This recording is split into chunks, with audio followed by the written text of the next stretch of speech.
Welcome to Economics Lesson 3.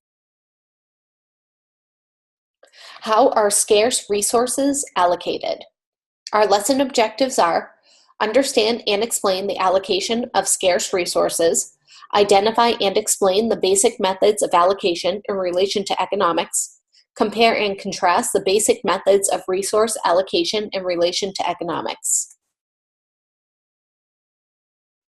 Additional suggested readings can be found at the following PDF on the slideshow.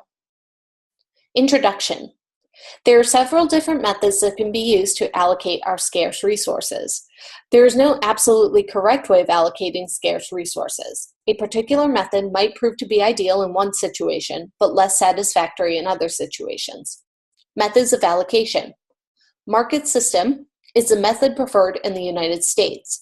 In our free market system, what to produce, how much to produce, and the worth of goods and services is decided by private buyers and sellers. Entrepreneurs seeing an opportunity for profits will produce and market a good or service. If the entrepreneur does a good job in anticipating the desires of the marketplace, then through product sales, he or she will be rewarded with profits.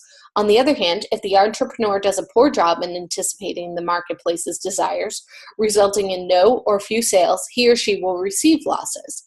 Thus, it can be said that the market system, private buyers and sellers, allocates our scarce resources through the seller's willingness to produce goods and services and the buyer's willingness and ability to purchase goods and services. Brute force is another way of deciding who gets what. We see this method used in the animal kingdom. The biggest, strongest, and/or fastest animals get what they want. This method is usually very wasteful. The weaker individuals do not get enough scarce resources to survive properly or do not receive enough resources to become more productive.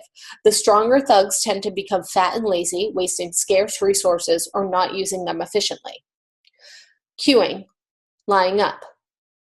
It's another method for deciding who gets what.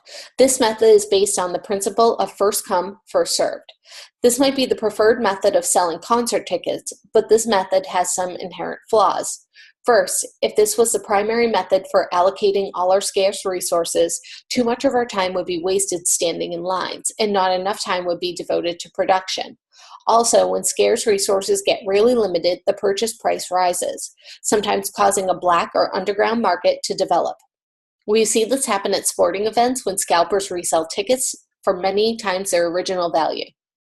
Random selection is when everyone has an equal chance. Allocation through random selection can be accomplished by drawing names out of a hat, by drawing straws, or by using more sophisticated methods generated by computers and random number tables.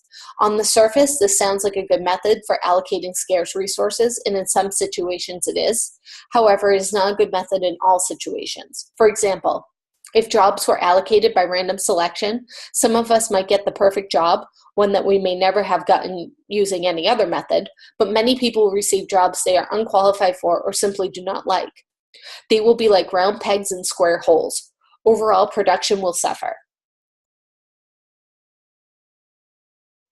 Tradition may be used to allocate scarce resources. What was done in the past is what will be done in the future. You might have studied the caste system of India and feudal European monarchies. These were based on tradition. If your father was a musician, then you become a musician, regardless of whether you had a willingness and talent. Obviously, many resources and talents are wasted when tradition is used as a basis for allocation. Equal shares is when each individual receives the same amount. Occasionally, this may be the best method for allocating scarce resources. For example, if you and your friend only have 10 minutes left to play a video game, each of you could play for 5 minutes, which would be fair.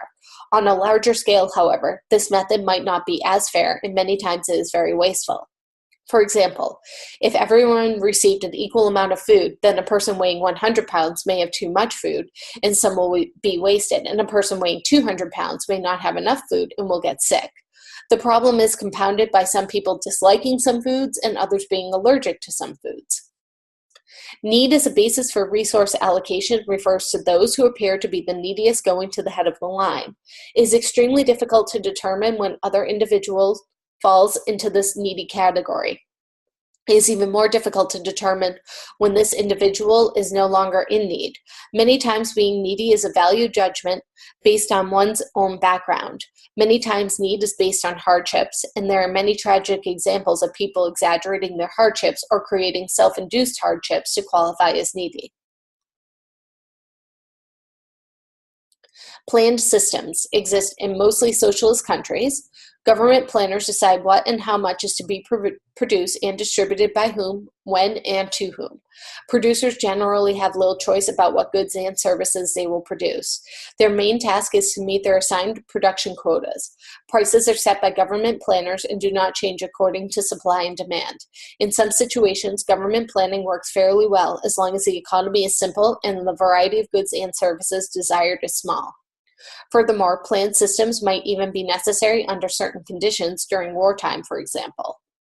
The best method for allocating scarce resources is to look at the situation and participants first, and then to determine the tool for allocation. What next? Take the time to go back and review the lesson on your own.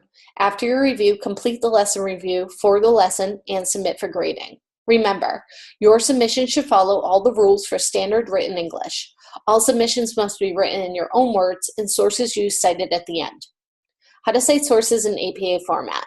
When you reference a source within an APA-style paper, whether it is using a direct quote, repurposing an image, or simply referring to an idea or theory, you should insert an in-text citation, the author's surname, and the date of publication within parentheses, straight after a direct quote.